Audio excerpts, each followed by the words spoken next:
3 सवाल। एक राजा था। वह बहुत ही समझदार था और कोई भी बात हो तो उसका हल ढूंढकर ही चैन लेता था।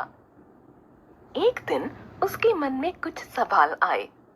एक सफल राजा होने के लिए कुछ बातों को समझना बहुत ही जरूरी है। किसी भी कार्य को करने का सही समय क्या है, कितनी बात सुननी है और किसे टालना चाहिए, और सबसे आवश्यक कार्य कौन सा है।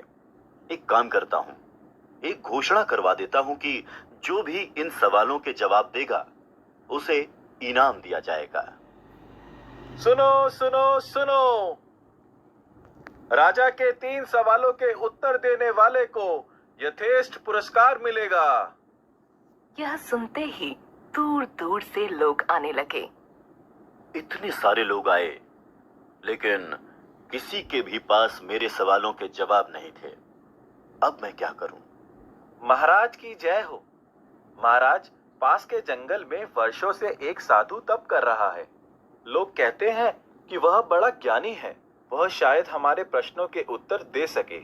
यदि ऐसा है तो कल ही वहां जाने की तैयारी करो।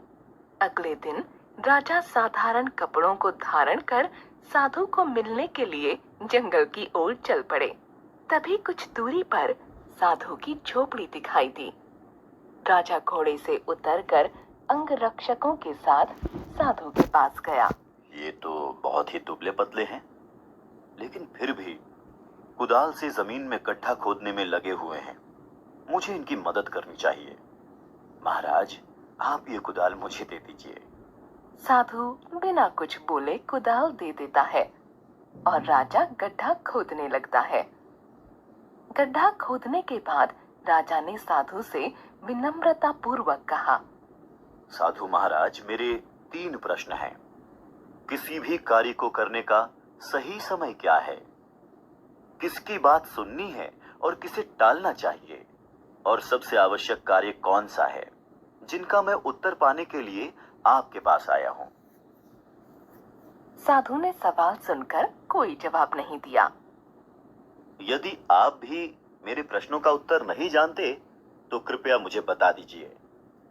तभी एक आदमी की दर्द से कराहते हुए आवाज आई और एक आदमी दौड़ता हुआ उन्हीं की तरफ आ रहा था।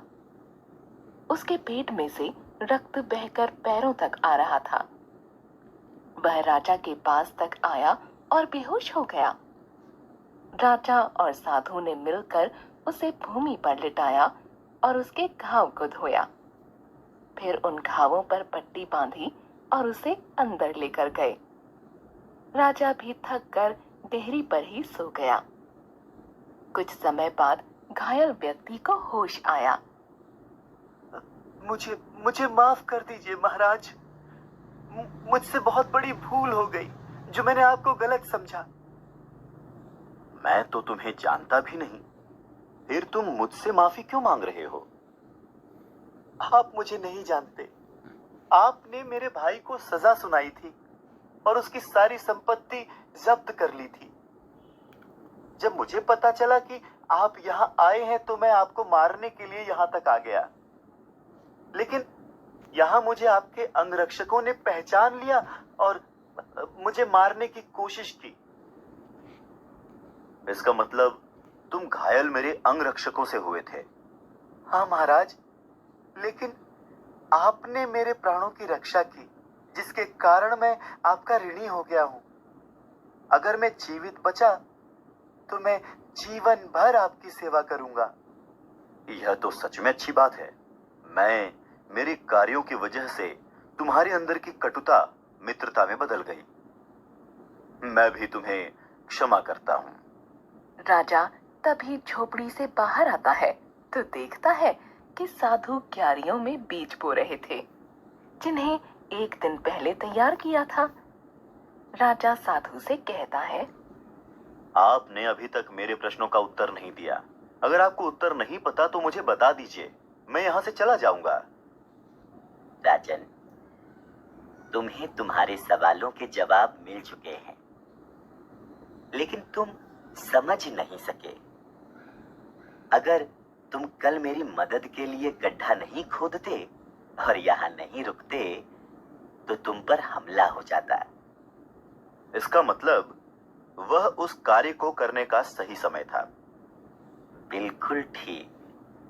फिर जब घायल व्यक्ति तुम्हारे समक्ष आया तो तुमने सबसे ज्यादा महत्व उस व्यक्ति की मदद करने को दिया।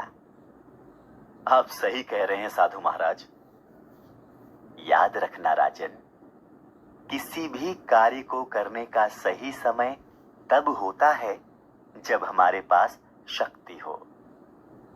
जो व्यक्ति आपके साथ है वही सबसे महत्वपूर्ण है और सबसे जरूरी काम किसी मुसीबत में पड़े व्यक्ति की सहायता करना है।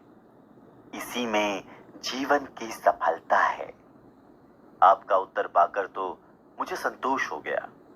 मैं आपको प्रणाम करता हूं और अब यहां से जाने की आज्ञा लेता हूं।